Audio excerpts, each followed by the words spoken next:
Hello everybody and welcome to another episode of Box Office Talk. This is the show where I break down what happened at the box office, see if my predictions for the top 5 are correct, and then make predictions for next week's top 5. So let's get right on into it. Last week I predicted that number 1 would be 50 Shades Freed, number 2 would be Peter Rabbit, number 3 would be the 1517 to Paris, number 4 would be Jumanji, Welcome to the Jungle, and number 5 would be Maze Runner, The Death Cure. And I got 4 out of 5 of my predictions right, which is much better than I've been doing previously, so that one mistake I made doesn't even really bother me all that much. Although I will say that one surprise there, it actually was quite surprising to me when I found it, but it really shouldn't have considering where this movie has been for the past few weeks, but we'll get into a second. But we'll get into that in a second. First up, number 1, 50 Shades Freed. The final time a 50 Shades movie will be at number 1, because this is the last one, and Black Panther is going to kick its butt next weekend. So it made $38 million this weekend, which is the lowest opening weekend for a 50 Shades movie, which is still not that bad, though, because the worldwide total is sitting at $136 million, which is already doubled the $55 million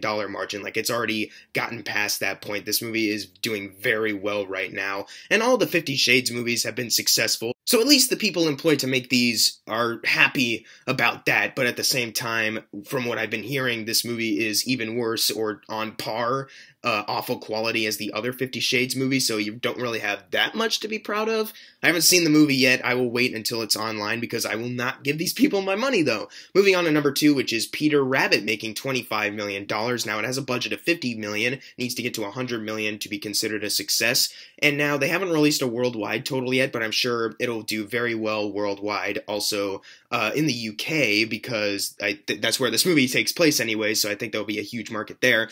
And I haven't seen the movie yet. I'm so excited to, though, because it's my most anticipated film of all time. But there are people out there that are saying that this movie's just decent, and I hope it's not that, because it should be an A++ movie. I mean, it is Sony, after all. They made my favorite film of the decade, The Emoji Movie, and also of all time. So hopefully Peter Rabbit doesn't disappoint when I see it. Number 3 is the 1517 to Paris, only making $12 million this weekend on a worldwide total of $17 million. Now, the budget is $30 million, needs to get to around $60 million to do so. Maybe the worldwide and domestic total can add up to that. We'll just have to honestly wait and see, because it's kind of hard to tell if it can get there with just these numbers alone. But from what I've been hearing, though, with the Rotten Tomatoes score, not too many people are really liking this movie, so that's kind of obviously a huge turnoff to anyone who might have just been curious at first. But this is just a wait and see thing. Next weekend, I think it'll be a little clearer if it'll get its budget back or not. Number 4 was Jumanji, Welcome to the Jungle, making $9 million, adding to a domestic total of $365 million,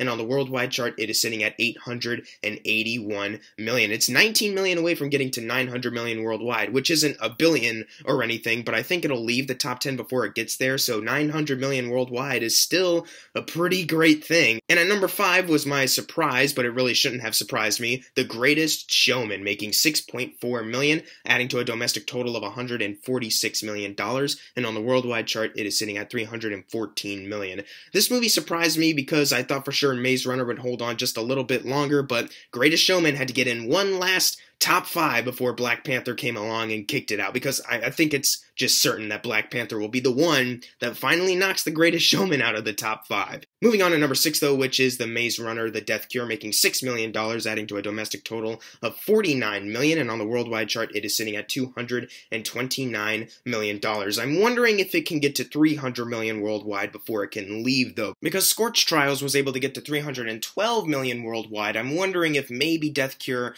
can have enough staying power in order to get past that, so it can at least beat Scorch Trials in that respect. I don't think this movie will be able to top the first one worldwide, but maybe it has a chance against Scorch Trials. Once again, you really can't tell just yet. Moving on to number 7, though, which is Winchester, making $5 million, adding to a domestic total of $17 million. It doesn't have a worldwide total, but it doesn't really matter because the budget is still, according to thenumbers.com, $3.5 million, so it's already tripled, quadrupled the budget. So it's fine. It's fine. The low-budget horror film that sucks did fine. Moving on to number 8, which is The Post, making $3.5 million, adding to a domestic total of $72 million, and on the worldwide chart, it is sitting at $123 million. This movie's still doing very well. Once again, that Oscar buzz is getting people to see it more. Same with number 9, which is The Shape of Water, coming back from number 9 last weekend, making $3 million, adding to a domestic total of $49 million, and on the worldwide chart, it is sitting at 74. I'm wondering, since it's having like a number 9 like stride kind of right now,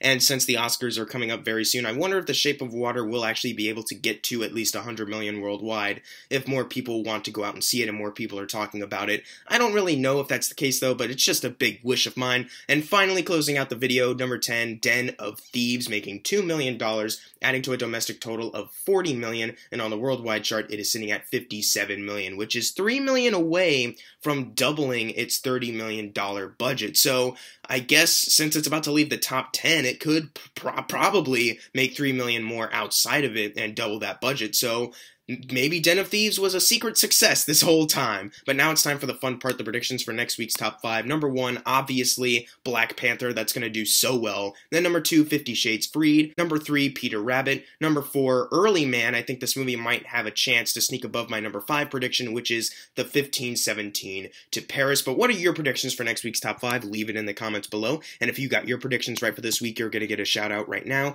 Unless you didn't get it right, then I'm sorry. And as always, thank you guys for watching. Make sure to subscribe. I'm Jackson Fulcher. See you guys next time.